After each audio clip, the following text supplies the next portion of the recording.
아, 제가 요즘 주제넘게 이렇게 강연이랍시고 여러분들 앞에서 마이크를 잡고 서다 보면 지금 조합원 여러분들께서 지으시는 이 표정을 저는 굉장히 자주 봅니다.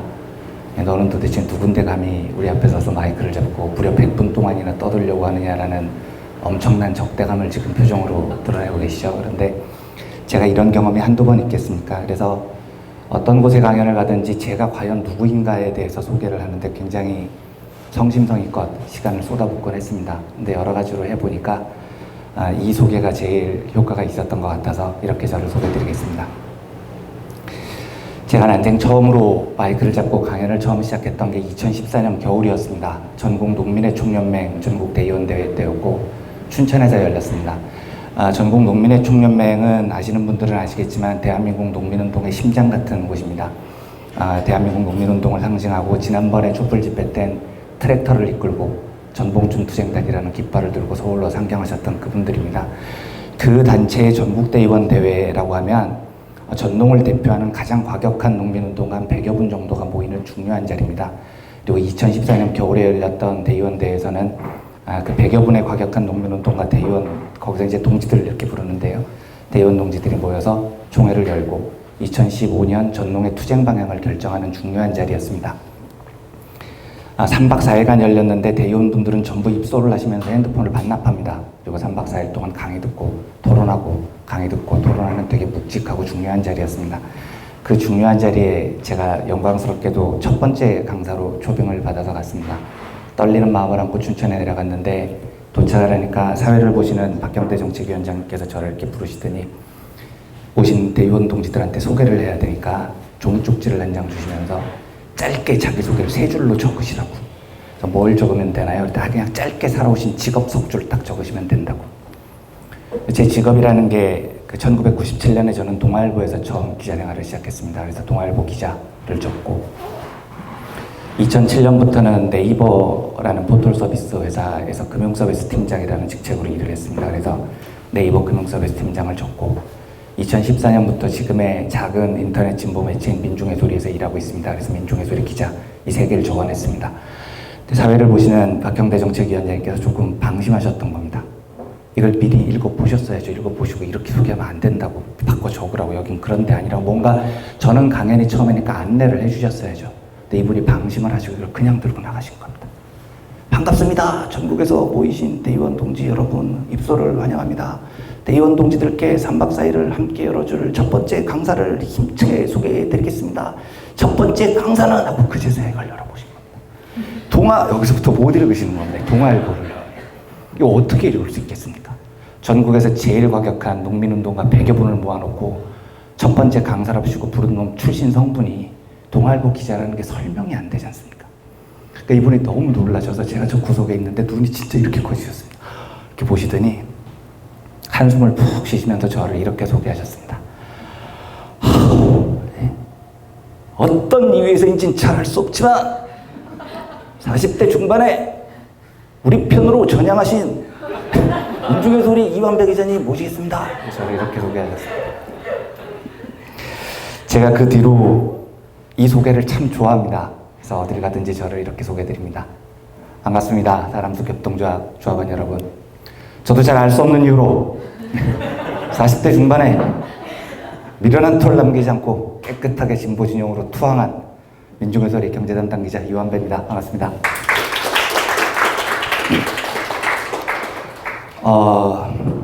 저하고 같이 100분에 가까운 긴 시간을 함께 보내셔야 됩니다. 그래서 2가지만 당부를 드리고 시작을 하겠습니다. 조합원 여러분들께서는 어떤 이유로 협동조합에 가입을 하시고 이 토요일 주말에 시간을 내서 총회를 참석하셨는지 제가 개개인의 사정은 다 모르겠습니다만 민주시민으로 살면서 협동조합의 조합원이 되고 조합의 활동을 한다는 것은 우리 스스로가 더 나은 세상을 꿈꾸는 사람이라는 것을 입증하는 증표 같은 겁니다. 그리고 저는 민주시민에게는 중요한 책무가 있다고 생각을 하는 사람입니다. 역사는 언제나 민주시민들이 권위에 불복하고 권위에 저항하면서 저는 진보해왔다고 믿습니다. 민주시민은 권위에 저항해서는 안 됩니다. 우리가 민주시민을 제치하는 한 어떠한 권위도 우리들을 짓누를 수 없습니다. 저하고 함께 있는 이 100분 동안의 시간에는 어떠한 권위도 이 카페 안에는 존재하지 않았으면 좋겠습니다. 나이건 직책이건 어떠한 권위도 존재하지 않았으면 좋겠습니다. 제가 감히 저번 여러분들 앞에서 마이크를 잡고 있다는 이유로, 강사라는 이유로 저에게 어떠한 권위가 더 있다고 생각하지 않습니다. 함께 저하고 평등하게 1시간 40분에 가까운 시간을 보내주십시오. 이 이야기는 지금부터 정말로 자유롭게 주무셔도 된다는 뜻입니다. 제가 강연을 해보면 굉장히 헛된 시도를 하시는 분들이 가끔가다 계십니다. 몰래 주무시려고 노력을 하십니다. 그런데 한 번이라도 마이크를 잡고 앞에 나와본 경험이 있는 분들은 아실 겁니다. 불가능합니다. 더구나 지금 이 카페의 구조가 층층이 돼 있지 않고 이렇게 원형으로 쭉 퍼져 있는 한 몰래 주무시는 건 불가능합니다. 혹시 앞 사람이 이렇게 각을 잘 재봐야 소용없습니다. 제가 한 걸음만 움직여도 각이 다 틀어집니다. 그리고 이 기둥 뒤에 숨어서 뭐 이런 거 하지 마십시오. 어차피 한 발자국만 움직이면 다 보입니다. 몰래 주무시지 마십시오. 대놓고 주무셔도 됩니다. 책상에서 그냥 엎어져서 주무셔도 됩니다. 자리가 조금 불편하시면 저 뒤쪽에 평평한 자리로 가서 누우셔서 주무셔도 됩니다. 핸드폰 진동을 해두실 필요 없습니다. 자유롭게 켜두십시오. 전화 걸리면 자유롭게 받으셔도 됩니다. 오랜만에 만난 조합원 여러분들이 있으시면 자유롭게 자리를 왕래하시면서 큰 소리로 떠드셔도 됩니다. 제 목소리가 비록 작고 좀 졸린 목소리이긴 하지만 저에게 마이크가 있는 이유가 그겁니다. 조합원 여러분들께서 소리를 내시면 제가 더 큰 소리로 이야기를 하겠습니다. 걱정하지 마시고 자유롭게 1시간 40분을 함께 해주셨으면 좋겠습니다. 두 번째 당부는 잘 지켜질지 안 지켜질지 모르겠는데 저는 원칙적으로 어떠한 강의를 하든지 질문을 받지 않는다는 원칙을 가지고 있습니다. 강의에 모든 것을 쏟아붓는 스타일입니다. 쉽게 말씀드리면 강연 때 드리는 이야기 외에 아는 게 한 개도 더 없다는 뜻입니다. 그런데 제가 이렇게까지 불쌍한 표정으로 이야기를 드렸는데도 강연이 끝나고 나면 꼭 무서운 표정으로 질문 있습니다 하고 송곳같이 일어나시는 분들이 꼭 한두 분씩 계십니다.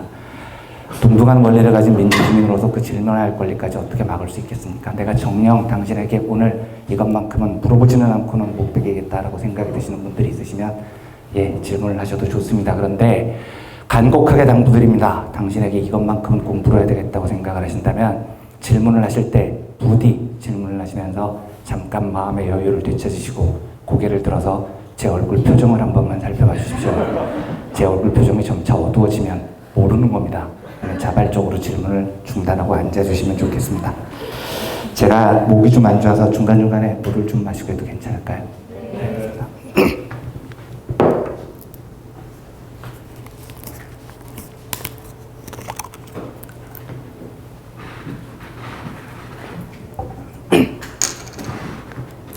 시간이 여유가 있으니까 여담 하나만 하고 시작을 하겠습니다. 제가 여기를 벗어나면 안 되는 겁니까? 괜찮습니다. 어디까지 벗어나도 되죠. 좀 자유롭게 벗어나도 되니까요. 말씀드렸듯이 저는 1997년 11월 3일에 IMF가 터지기 딱 한 보름 전쯤에 극적으로 동아일보에 입사를 해서 종합일간지에서 기자 생활을 한 10년 정도 했습니다.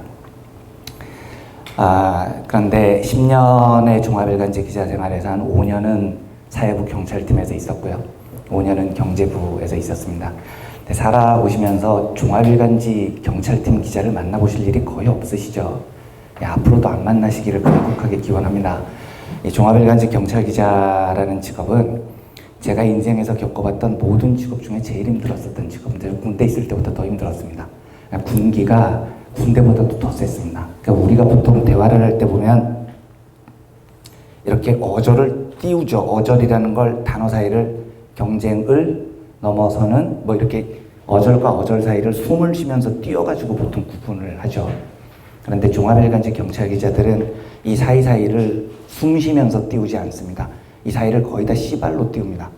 나는 씨발 어제 씨발 점심을 씨발 먹었는데 씨발 된장찌개를 씨발 먹었는데 씨발 졸라 씨발 짜서 씨발 기분이 씨발 더럽게 씨발 안 좋아서 씨발 이런 게 보통 한 문장입니다. 실제로 보고를 했는데 보고가 마음에 들지 않으면 진짜로 밤하늘에 별빛 같은 씨발이 쏟아지기 시작합니다. 그 보고를 보통 어떻게 하냐면 제가 수습기자 생활에는 3개월 동안 그 생활을 했는데 새벽 2시에 최종 보고를 합니다. 아침 첫 보고가 새벽 5시에 있습니다. 그러니까 3시간밖에 텀이 없습니다. 그런데 아침 5시에 첫 보고를 하기 위해서는 최소한 3시 반에는 튀어나가야 됩니다. 경찰서에서 먹고 자고 하거든요. 중활택시를 타고 병원 두 곳과 경찰서 네 곳을 들러서 무슨 사건이 있는지 확인을 하고 보고를 하는 겁니다. 그런데 2시에 최종 보고라는 건 2시에 보고가 끝난다는 얘기가 아닙니다. 시작된다는 겁니다. 보고를 하는 사람은 저하고 제 동기 7명이고 보고를 받는 사람은 야근하는 기자 1명입니다. 이게 재수 없으면 씨발 소리 듣다가 3시 반에 끝납니다. 1분도 잘 시간이 없이 바로 다음으로 튀어나가야 되는 겁니다. 이 생활을 보통 3개월 정도를 합니다. 보고를 할 때 어떤 걸 하냐면 관내에 있는 사건들을 보고합니다. 뭐 있었어? 네, 마포 경찰서에서 자살 사고가 하나 있었습니다. 그때 IMF 때라 진짜 사람이 많이 죽었거든요. 왜 죽었는데? 실직을 해서 경제난으로 비관해서 스스로 목숨을 끊었습니다. 어떻게 죽었는데? 대들보에 목을 매서 노끈으로 목을 매서 죽었습니다. 노끈 길이는? 근데 여러분이 기자시면 노끈 길이 이런 거 취재하고 싶으십니까? 네. 취재할 생각이 안 들잖아요. 모르겠습니다. 이러면 이제 이때부터 밤하늘의 별빛 같은 씨발이 쏟아지기 시작합니다. 다시 확인해! 전화를 끊어버립니다. 형사계로 다시 뛰어갑니다. 형님들이라고 부릅니다. 경찰관 분들을요. 매일 같이 밤을 새니까 잘 알죠. 형님, 아까 그 자살 사고요. 노끈 길이가 몇 미터죠? 예, 1.8m예요. 알려줍니다. 다시 또 기자실로 뛰어옵니다. 전화를 합니다. 뭐야? 선배, 아까 노끈 길이 확인하라고 하셔서. 그래, 노끈 길이 얼마야? 1.8m입니다. 노끈 색깔은? 아씨, 노끈 색깔 확인 안 해요. 또 밤하늘의 별빛 같은 씨발이 쏟아지기 시작합니다. 다시 확인해. 또 기자실로 형사계로 뛰어갑니다. 형님, 노끈 색깔은요. 이러면 이제 경찰들은 알죠. 이걸 가지고 장난을 친다는 걸요. 이 답답한 양반아. 그냥 아무 색깔이나 불러 잡고 뛰어오지 말고, 저쪽도 노끈 색깔이 뭔지 몰라. 그래서, 그래요? 당연하지. 우리가 보고를 하는데 우리가 내는 사건을 저쪽이 어떻게 알아? 그렇군요. 이제 요령이 생기는 겁니다. 그래서 노끈 색깔 이런 게 기사에 나올 리가 없잖아요. 노끈 색깔은 그러면 몰라도 태연히 노란색입니다. 이렇게 얘기를 하고 이제 뻥을 치죠. 그래서 보고하는 시간을 줄여나갑니다. 이러면서 10분, 20분씩 잠자는 시간을 늘려나가죠. 극적으로 IMF가 터지기 전에 아슬아슬하게 입사를 한 이후에 98년에 당연히 후배를 못 받았습니다. 동아일보 역사상 처음으로 기수가 끊긴 해였습니다. 못 받은 정도가 아니고 이제 있던 노동자들이 다 해고가 됐죠. 그리고 99년에 2년 만에 드디어 꿈에 그리던 후배를 받았습니다. 얼마나 예뻤겠습니까? 제가 2년 만에 막내를 벗어나는데요. 근데 저는 성격이 이렇게 뭐 욕을 하고 이런 성격이 아니어서 제가 이제 선배들한테 물어봤습니다. 도대체 이 짓을 왜 하는 겁니까? 그냥 좋게 말로 가르쳐주면 안 되나요? 왜 꼭 이렇게 씨발을 해야 되는 겁니까? 이렇게 물어봤을 때 선배들이 저한테 해줬던 얘기가 이겁니다. 조직은 긴장감이 생명이다, 이 새끼야.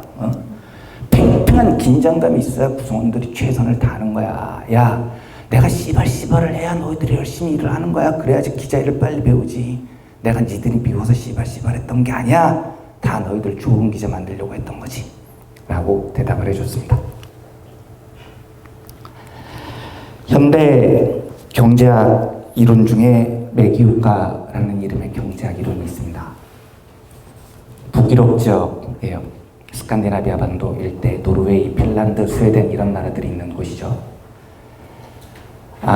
청어라고 하는데 우리 생선 크기로 보면 정어리에 가까운 생선입니다. 근데 이 정어리들이 굉장히 많이 잡힙니다. 굉장히 맛있다고 합니다. 이 차가운 바다에서 나는 정어리들이요.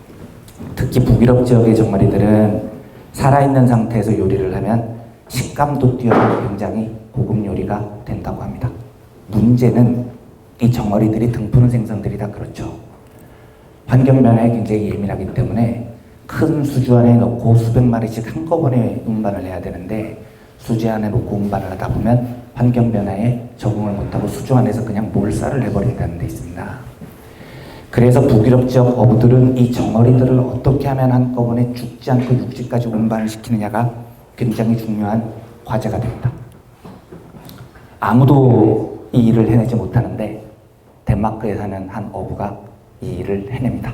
사람들이 궁금해서 물어봅니다. 비법이 뭡니까? 안 알려줌. 영업비밀임. 끝까지 안 알려주다가 죽기 직전에 마침내 비법을 공개합니다.